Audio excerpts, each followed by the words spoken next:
भाई, जीवन में कभी भी किसी से अपनी तुलना मत कीजिए। आप जैसे हैं सर्वश्रेष्ठ है। बुद्धिमत्ता एक ऐसी चीज है जिसे परिभाषित करना मुश्किल है, फिर भी जब हम इसे देखते हैं तो किसी न किसी तरह हम इसे पहचान लेते हैं। बुद्धिमान लोग संकट के समय शांत रहते हैं। वे पीछे हटकर व्यापक परिदृश्य देख सकते हैं। वे विचारशील और आत्मचिंतनशील होते हैं। वे अपने ज्ञान की सीमाओं को पहचानते हैं, वैकल्पिक दृष्टिकोणों पर विचार करते हैं और याद रखते हैं कि दुनिया हमेशा बदलती रहती है। बुद्धि को बुद्धिमत्ता से भ्रमित नहीं किया जाना चाहिए। हालांकि बुद्धिमत्ता मददगार होती है, लेकिन आप बुद्धिमान हुए बिना भी बुद्धिमान हो सकते हैं। बुद्धिमान लोग अनिश्चितता को सहन करते हैं और आशावादी रहते हैं कि मुश्किल समस्याओं का भी समाधान होता है। वे सही या गलत का आकलन कर सकते हैं। बुद्धिमान लोग अनिश्चितता को सहन करते हैं और आशावादी बने रहते हैं कि मुश्किल समस्याओं का भी समाधान होता है। तो आप ज्यादा समझदार कैसे बने?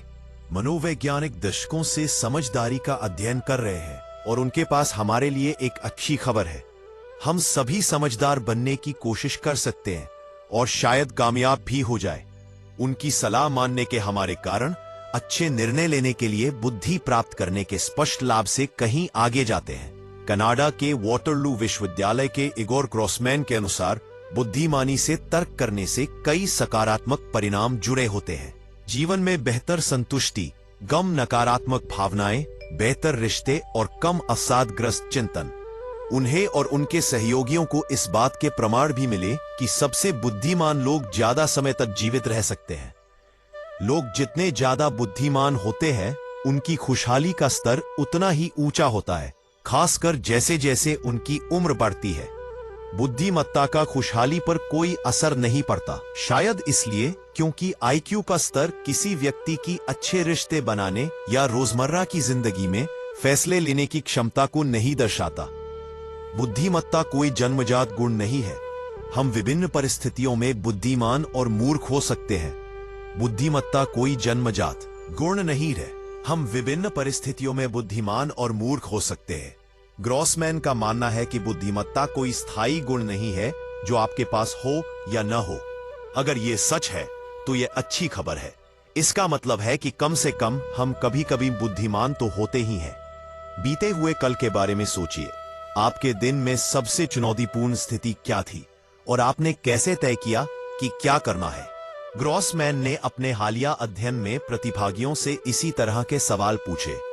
लोगों ने लिखा कि ट्रैफिक या परिवार और सहकर्मियों के साथ हुई बहस की वजह से मीटिंग में देर हो गई।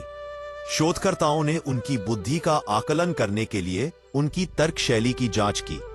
क्या उन्होंने महसूस किया कि उनका ज्ञान सीमित था? क्या उन्हें उस स्थिति में कोई सकारात्मकता नजर आई जो पहली नजर में एक नकारात्मक स्थिति लग रही थी? उन्होंने पाया कि कुछ लोग एक स्थिति में बुद्धिमान संत प्रतीत होते थे, लेकिन दूसरी में नहीं। हम सभी संभवतः किसी न किसी रूप में बुद्धिमत्ता के लिए सक्षम हैं। बस ये हर समय संभव नहीं है, तो अलग अलग परिस्थितियों में इतना अंतर क्यों? लोग अपने दोस्तों के साथ ज्यादा समझदार होते थे। इससे उनमें व्यापक परिदृश्य पर विचार करने, दूसरे दृष्टिकोणों के बारे में सोचने और अपने ज्ञान की सीमाओं को पहचानने की संभावना ज्यादा होती थी। जब लोग अकेले होते थे तो वे किसी भी स्थिति में इतने उलझाते थे कि वे विकल्पों के बारे में सोचते ही नहीं थे।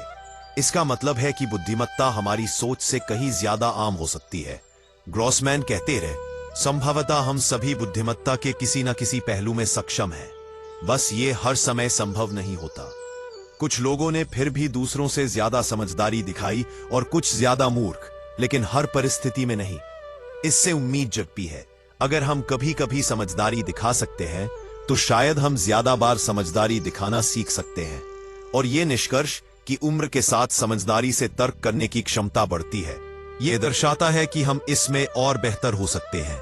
इसलिए दोस्तों कहते हैं ना कि विश्वास की शक्ति, जो व्यक्ति स्वयं पर विश्वास रखता है वह असंभव को भी संभव बना देता है।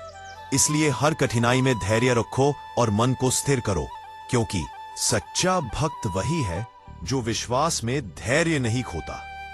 आज के लिए बस इतना ही। फिर कल मिलते हैं एक और मोटिवेशनल वीडियो के साथ। तब तक आप अपना ख्याल रखें और हमारे इस YouTube चैनल पर नए हैं तो हमारे इस YouTube चैनल को लाइक, शेयर और सब्सक्राइब जरूर करें। धन्यवाद।